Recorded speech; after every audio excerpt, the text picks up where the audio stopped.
हामीले जस्तो अघि शम्भुजीले भने जस्तो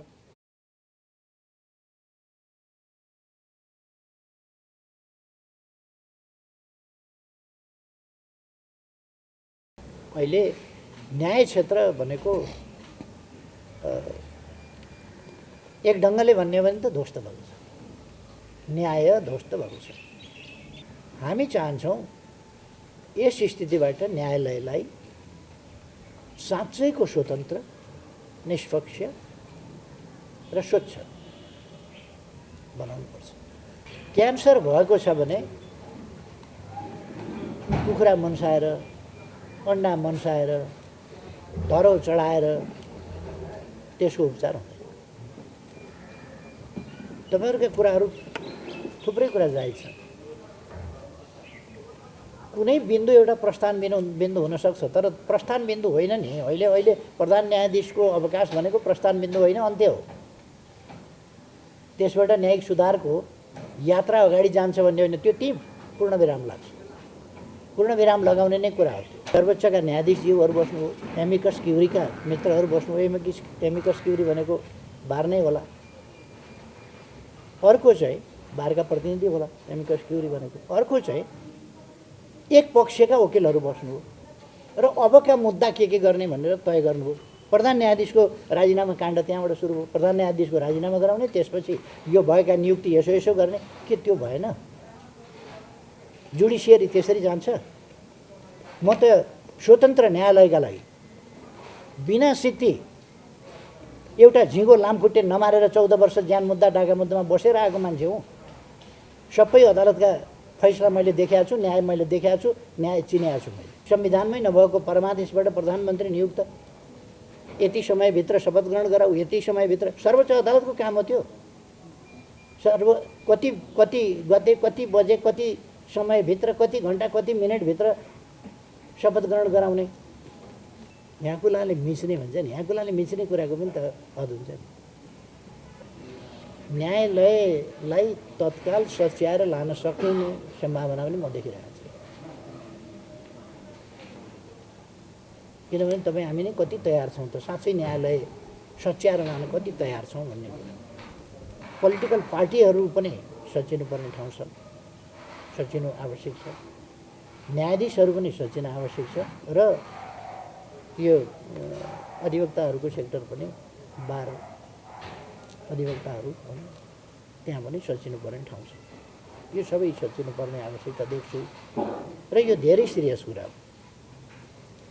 अहिलेको जुन मुभ छ त्यसै मुभले या चोलेन्द्र शमशेरले राजीनामा गर्दैमा वा उनलाई महाभियोग हटाउँदैमा त्यो सच्याउने कुराको सुरुवात हुने भए त त्यो ठिकै हुन्थ्यो। तर त्यो सच्याउने कुराको सुरुवात होइन। That's the beginning and that's the end. चोलेन्द्रजी भन्नुहुन्छ राजीनामा गर्दैन, संवैधानिक प्रक्रियामा आऊ, जसरी आएँ त्यसरी मात्रै जान्छु। शेरबहादुरजी भन्नुहुन्छ अब मलाई प्रधानमन्त्री बनाएको छ, म कसरी निकाल्छु। अब म चाहन्छु तपाईँहरूको आंशिक कुरा तपाईँहरूले उठाउनु भएको छ, ठिक छ, यसलाई कम्प्लेसनतिर लानुहोस्, यसलाई पूर्णता दिनुहोस्। पूर्णता दिने कुरातिर हाम्रो साथ हुन्छ, साथ छौँ हामी। न्यायालय सच्याउने कुरामा अलिकति त्यसलाई अलिक कम्प्लिट उसमा लैजाउँ। विकृति विसङ्गति मात्र होइन, बिचौले पाल्ने मात्र होइन, भ्रष्टाचार पनि उहाँले व्यापक रूपमा बढाउनु भयो। त्यो चिज रोक्नको लागि हामीले उहाँसँग अनुरोध गर्दा गर्दा नभइसके पछाडि यो स्थितिमा उहाँले जहाँ त्यहीँ भागभन्डाको रूपमा एउटा नातावाद कृपावादको रूपमा जो उहाँले लाग्न थाल्नुभयो, त्यसपछि सबै ठाउँमा उहाँको एउटा आलोचनाहरू व्याप्त हुन थाले। न्यायपालिकाको गरिमा कायम राख्नको लागि न्यायपालिकाको एउटा वादको रूपमा रहेको नेपाल बार एसोसिएसन चुप लाएर बस्न सक्ने अवस्थामा आयो।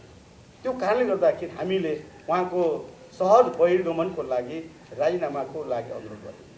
त्यो राजीनामाको अनुरोध हामीले 2078 साल कार्तिक 14 गतेदेखि सर्वोच्च अदालतको प्राङ्गणमा कालो पट्टी बाँधेर शान्तिपूर्ण प्रदर्शन हामी गर्दै आइरहेका छौँ। यो विदितै छ।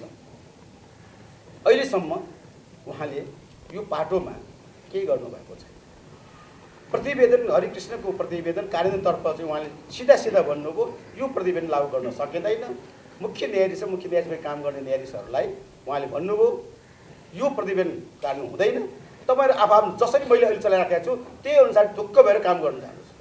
यो भन्नुको अर्थ विसङ्गति विकृति बिचौलिया भ्रष्टाचार रोक्नको लागि आएको प्रतिवेदन कार्यान्वयन गर्न नसक्ने र त्यही अनुसार आफ्नै निर्देशनमा फेरि काम गर्नु भने जो निर्देशन दिने काम जो भयो त्यसबाट उहाँ हामीले भन्ने गरेका छौँ बिचौलियाको नाइके भ्रष्टाचारको नाइके भन्नु पनि हामीले बाध्य भएर भन्नुपर्ने अवस्थामा आयो। र अदालतभित्र दङ्गा प्रहरी कहिले पनि हामी देखेका छैनौँ, संसारमा कोही पनि छैन। न्यायपालिकाभित्र दङ्गा प्रहरी ल्याएर कानुन व्यवसायमाथि दमन गर्ने किसिमको कामहरू पनि भए उहाँकै निर्देशनबाट। यो स्थितिमा उहाँको राजीनामा अपरिहार्य अवस्थामा छ। त्यो के को लागि? उहाँको व्यक्तिको लागि भन्दा सिङ्गो न्यायपालिकाको व्यवस्थापिकाको जुन तिनवटा राज्यको तिनवटा अङ्गमध्ये एउटा प्रमुख अङ्गको रूपमा चाहिँ रहेको न्यायपालिकाको जो गरिमा कायम राख्नको लागि जनताले न्याय किनबेच गर्न नपर्ने एउटा स्वच्छ न्याय पाउनको लागि उहाँको बहिर्गमन अपरिहार्य भएर हामीले अनुरोध गर्दै आएका छौँ। जनतालाई सम्प्रभु सत्ता सम्पन्न बनाउनु पर्छ भनेर लामो जीवनको उर्वरा शक्ति जेलमा, त्यो पनि नक्कु जेलमा धेरै समय निर्वाह गर्दा अञ्चलाधीश लगायत सबैको आदेशहरू पालना गर्दै 3 पुष्टि लेखाउँदै 31-32 सालदेखि जेलमा वर्तमान अध्यक्ष पूर्व प्रधानमन्त्री केपी शर्मा ओलीज्यूसँग मेरो भेट भएको, निरन्तर भेट भएको। त्यसपछि विभिन्न जेलहरू परिवर्तन गर्दै गर्दाखेरि पनि भेटहरू हुँदै गयो र आज त्यसरी भेट गर्नेमा कानुन व्यवसायी अधिवक्ताको रूपबाट कृष्णप्रसाद भण्डारीजीका वकालत गर्ने सुभाष चन्द्र नेमाङज्यू, जसलाई हामी सुभाष दाइ मात्रै भन्छौँ, उहाँ पनि शीर्षस्थ स्थानमा आउनुहुन्छ। आज त्यो उर्वरा जुन समय दिनुभएको थियो जेलमा, त्यसपछि त्यति बेलाको राजनीतिक एउटा अठोट र त्यसपछि समयमा परिवर्तन हुँदै जाँदाखेरि जनता सार्वभौम सम्पन्न भएका। त्यसकारण आज हामी कानुन व्यवसायीहरू विशेष गरेर पेशागत रूपबाट यसमा एमाले, नेपाली काङ्ग्रेस, माओवादी भनेर हामीहरू छुट्टिएका छौँ। हामीहरू मुद्दै बोकेर हिँडेका, मुद्दाबाट नै जीवन यापन गरेका, 2-4 पैसा कमाएर राजनीतिक दलहरूलाई पनि सहयोग गरेका कानुन व्यवसायीहरू पहिला अलिअलि महसुस गरेका थियौँ। ठेसै लाग्यो, ठोसै लाग्यो, यस्तो प्रकारको अनुभव भयो। अब प्रधान न्यायाधीशका मूलमलाई सुरु हो। त्यसपछि कानुन व्यवसायीहरू तिनीहरू किनिएका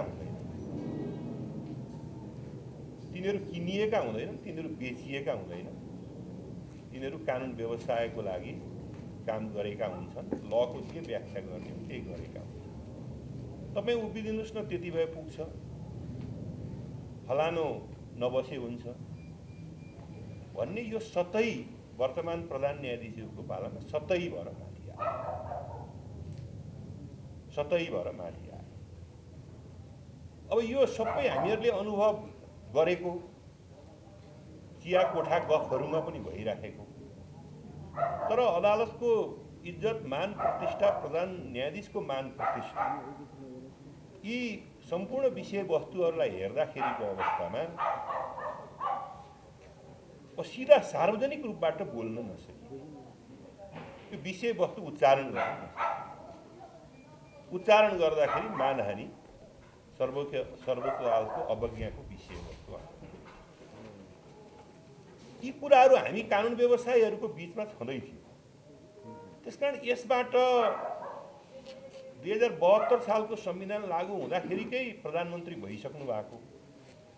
त्यसपछि राष्ट्रको सबैभन्दा ठुलो राजनीतिक दल भइसक्नु भएको र प्रधानमन्त्रीको पद एउटा सम्हालेर संवैधानिक दृष्टिकोणहरूमा हामीहरूको कुनै मुद्दाहरू फरक खायो र त्यो खान्छ पनि। सबै वकिलहरू एक ठाउँमा आउन सक्दैन। संवैधानिक व्याख्या विश्लेषणको क्रममा एउटा आफ्ना दृष्टिकोणले व्याख्या विश्लेषण गर्दाखेरि कुनै मुद्दामा हामीहरू फरक पर्यौँ होला। तर भ्रष्टाचारको विषय र अदालतमा जुन विषय उठेको छ त्यो हामीले प्रारम्भमा उठायौँ। र विशेष गरेर आदरणीय अध्यक्षज्यूको म ध्यान के कुरामा आकर्षित गर्न चाहन्छु भनेर भन्दाखेरि, आदरणीय अध्यक्षज्यूको मैले ध्यान आकर्षण गर्न खोजेको यो विषय कसरी उठान भयो त भनेर भन्दाखेरि, पूर्व न्यायाधीश समाज, त्यो पूर्व न्यायाधीश समाज मध्ये पनि पक्ष विपक्ष होइन्छ होला। 4 जना प्रधान न्यायाधीशहरूको होइन, माननीय न्यायाधीश टोपबहादुर सिंह जो हामीहरू सबैका गुरु हुनुहुन्छ, सुभाष नेमाङजीको पनि गुरु हुन्छ, मेरो पनि गुरु हुन्छ, चोलेन्द्रजीको पनि गुरु हुनुहुन्छ। उहाँहरूले पहिला के वक्तव्य निकाल्नुभयो भनेर भन्दाखेरि, जब यो गजेन्द्र हमालजी मन्त्री हुनुभयो, गजेन्द्र हमालजी मन्त्री भइसकेपछि मैले ध्यान आकर्षण गर्न खोजेको, यो गजेन्द्र हमाललाई मन्त्री चोलेन्द्रले नै बनाएका हुन्, प्रधान न्यायाधीशले बनाएका हुन्, यिनी बहिर्गमन हुनुपर्छ भनेर पूर्व न्यायाधीशहरूको ठहर, उहाँहरूको पहिला वक्तव्य।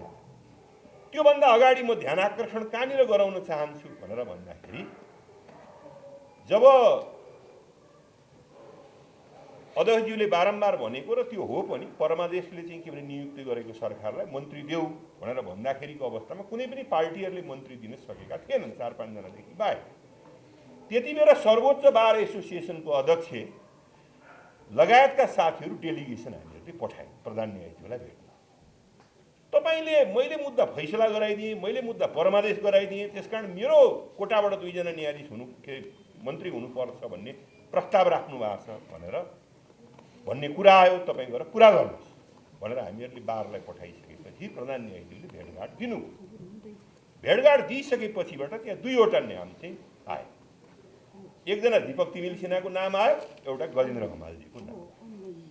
2टा नाम आइसकेपछि उहाँले सिधै के भन्नुभयो भनेर भन्दाखेरि, दीपक तिमिल सिन्हा हुँदैन, गजेन्द्र हमालजीको कुरै नगर्नुहोस्, ऊ काङ्ग्रेसको कोटाबाट मन्त्री नियुक्त भएको छैन, मन्त्री नियुक्ति भएको छैन, उहाँलाई प्रधानमन्त्रीले मन्त्री नियुक्ति गर्दैछ भन्ने कुरा चाहिँ उहाँले त्यहाँ भन्नु। अध्यक्षज्यू यहीँ हुनुहुन्छ, महासचिवज्यू यहीँ हुनुहुन्छ,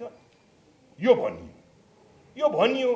भनिसकेपछिबाट आएर हामीलाई जानकारी दिनुभयो, यो त कुरै नगर्नुहोस् भनेर भन्नुभयो। भनेपछि को मन्त्री हुँदैछ भन्ने कुरा त प्रधानमन्त्रीले भन्ने कुरा, तर उहाँले चाहिँ ठ्याम्मैले गजेन्द्र हमाल तपाईँको जेठान, उहाँले के भन्नुभयो भन्दाखेरि, होइन मेरा धेरै भयो सम्पर्क नभएको, मैले यति तथ्य राखिदिएँ। यति तथ्य राखिसकेपछि अनि टोपबहादुर सिंहको आयो, आएपछिबाट यो सौदाबाजी भयो भनेर हामी आन्दोलनमा थिएनौँ, हामी आन्दोलनमा बिल्कुल थिएनौँ।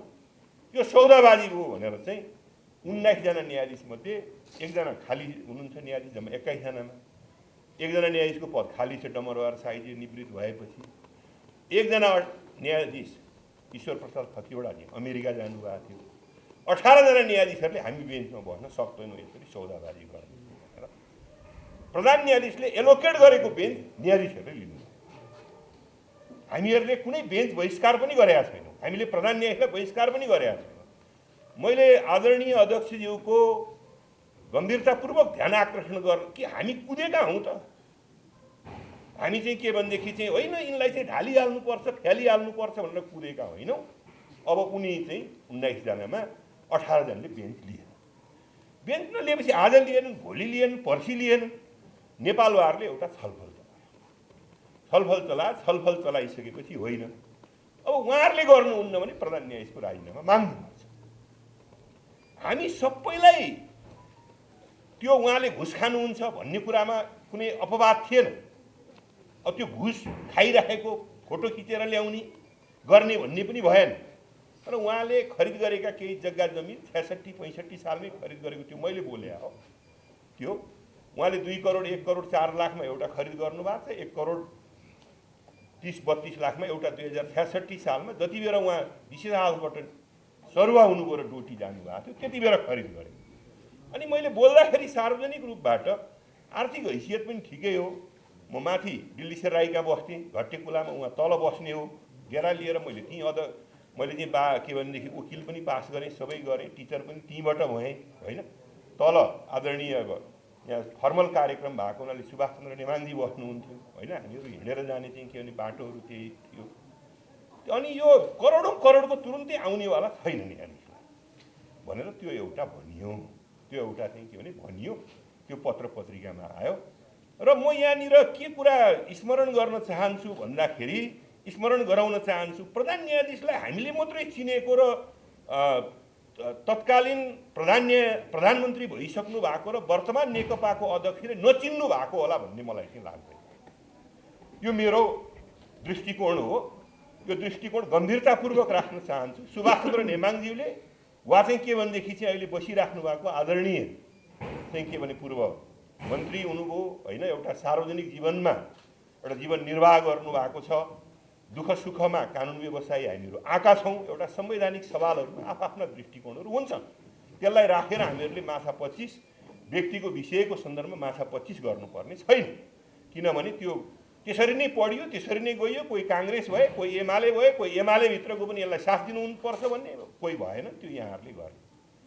त मैले यहाँको ध्यान आकर्षण गर्न गइराखेको वर्तमान प्रधान न्यायाधीश होइन, यिनी त्यस्ता छैनन् भन्ने लाग्छ कि के लाग्छ। हामीलाई भन्दा बढी सामिप्यता हाम्रो त चियामा पनि भेटघाट छैन प्रधान न्यायाधीशसँग। नभए अहिले तिम्रै भेटघाट थियो भनेर भन्थे। अहिले यिनी त अर्कालाई सेटिङ गर्न खोज्दैछन्। त्यस्ता सेटिङ गर्ने थिएन भने अहिले नै फ्याल्ने हो। त्यसकारण मैले के कुरामा चाहिँ अब अहिले सार्वभौम सत्ता आयो। त्यो सार्वभौम सत्ता आएको कारणले यहाँहरू समक्ष हामीहरू सार्वभौम सत्ता प्रयोगको लागि हिजो नेपाली जनताले भोट दियौँ। हिजो नेपाली जनताले भोट माग्न पनि गयो। खालि खुसुक्क भोट हाल्यौँ भन्ने मात्रै होइन, भोट माग्न पनि गयौँ। जुन पार्टीलाई विश्वास थियो त्यही पार्टीलाई माग्यौँ र भोट हाल्नुपर्छ तपाईँहरूले यो राजनीतिक दललाई भनेर हामीहरू भोट माग्न पनि गएका हौँ। अब आज सार्वभौम सत्ता सम्पन्न भइसकेपछिबाट यो सार्वभौम सत्ताको प्रयोग होस् भनेर हामीहरू आएको। यो सार्वभौम सत्ताको चाहिँ प्रयोग होस् भनेर हामीहरू आएको। यो मृत्यु वरण गरेको लिखत होइन। दैनिक हामीहरू त्यहाँ चाहिँ के भने च्याँ र चुचु गरेर कराइ